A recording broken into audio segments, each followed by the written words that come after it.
the question came up, how do we evaluate our own enterprise and put a number to it that we can go to an investor with open mind and say, it's worth this, and I will give you this percentage if you invest this amount of money.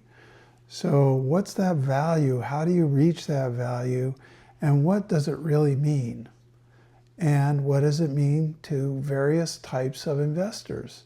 For instance, the angel has a different background than the professional venture capital firm or a partner in a corporation that might want to invest as well as make use of the product or technology.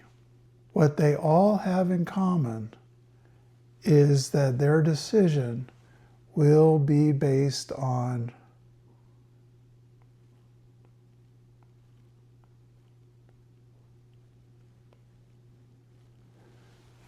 this is not a science. This is whimsy. Or another way to look at it is they will look at a graph, and this is dollars value, and this is time going that way. And every single startup is struggling for a period of time. And everybody's pitch has a moment where lightning strikes right there, and suddenly everything starts going up like this. Most first money comes from a solo decision maker, which are known as an angel. This tends to be someone who's got experience. He understands things, but what is his motivation, he or she? Are their motivation? They want to be on their own. They probably could be a part of a team, but they want to be on their own, and they want to influence the direction. Typically, they love the people and the opportunity and how they might be able to use their skill set, and they want to make introductions. Do they know people who need to know about this?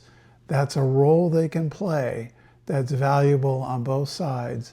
And another motivation is they might get lucky. But let's not kid ourselves. They can make more money in the stock market than going after startups. VCs are completely different because it's not an individual that's making the decision at all. There are partners in the VC fund who must together agree that this is something they'll allow somebody to invest in. But they aren't the ones who actually fund it. They may, and they pass the hat, but they have limited partners. And those limited partners have said, look, I'm going to put in $250,000 or $5 million or whatever, and you're going to allocate that in your investments.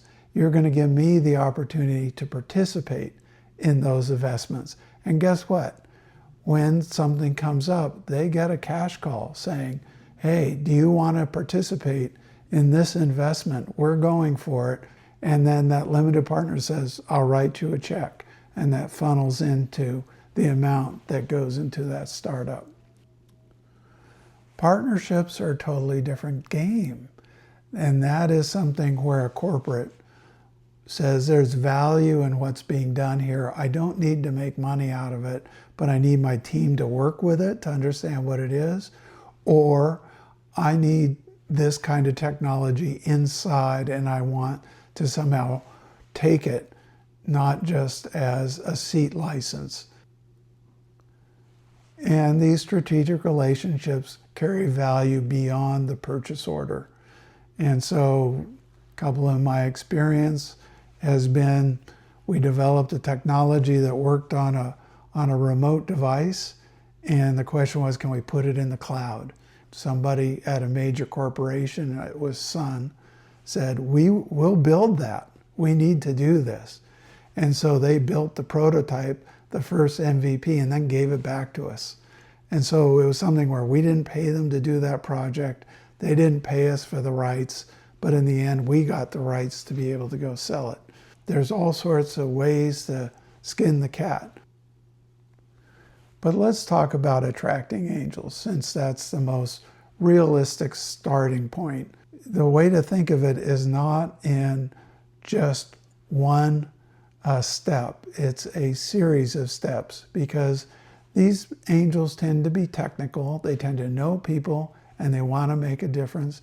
You want to find the right one, and then you want that person to introduce you to others. And you want them to flock so that you have a group of people who are putting in a little bit in order to make the round.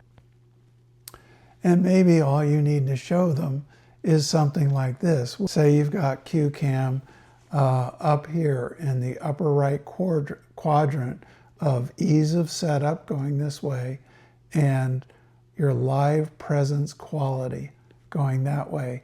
And OBS, Streamlabs, all those ATEMs, they're very high quality, but they're very difficult to set up.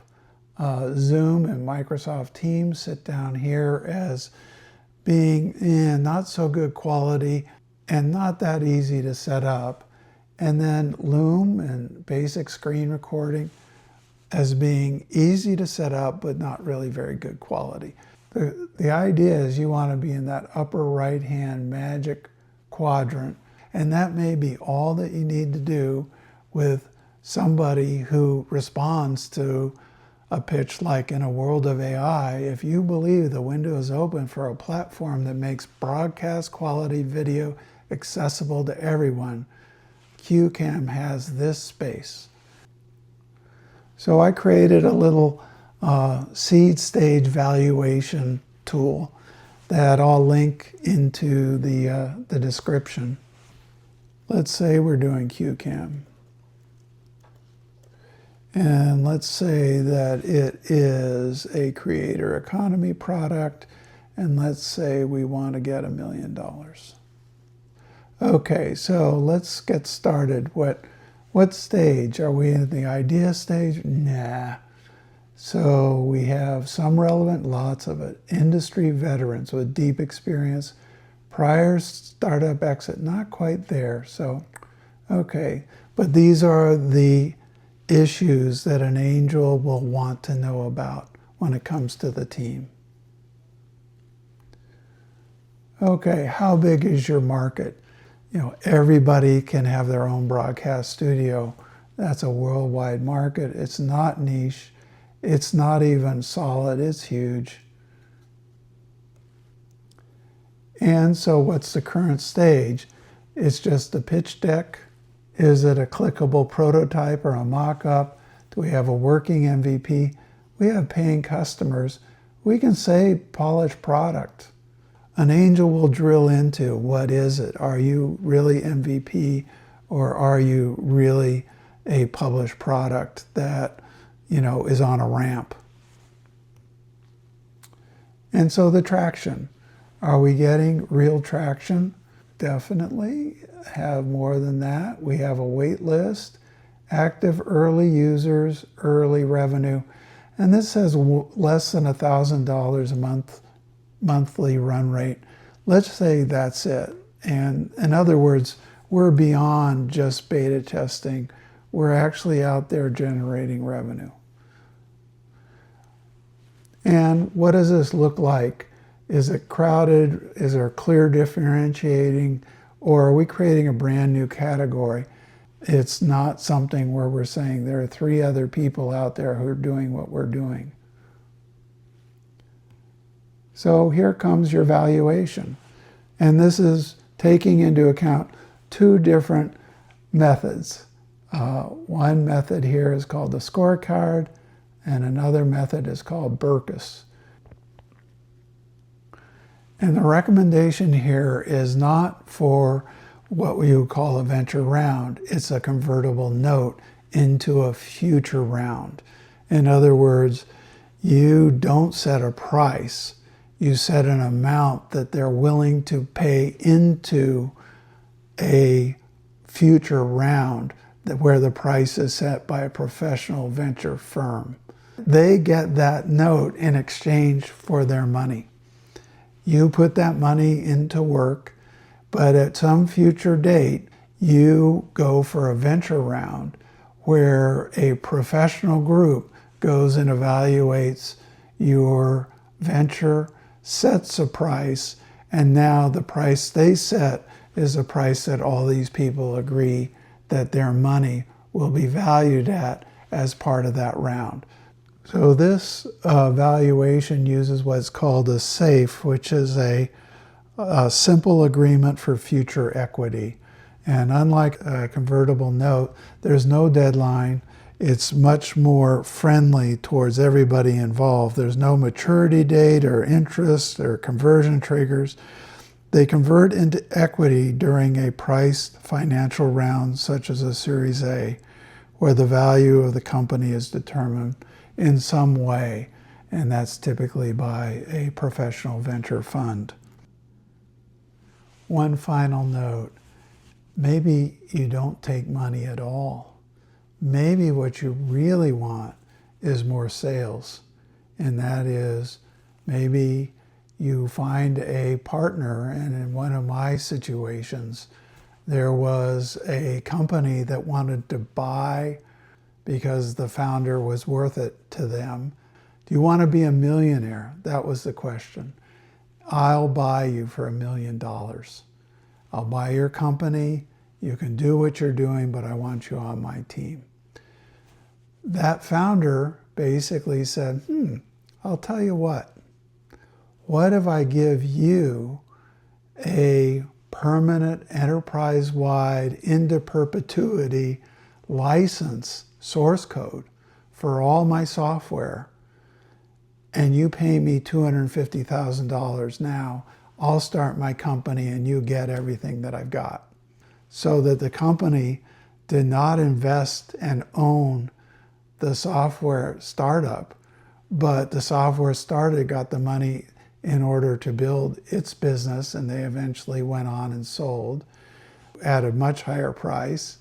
And the enterprise got to use that software, got the smarts coming to them all the time. The idea is that these conversations can yield all sorts of different outcomes. One's not for everyone. And so the time is to get started. Structure the organization so you can take money. Do a bit of valuation to say, is it this or is it that? Talk to some angels to see if they put you in a different place, or they disagree or want to drill down on different things.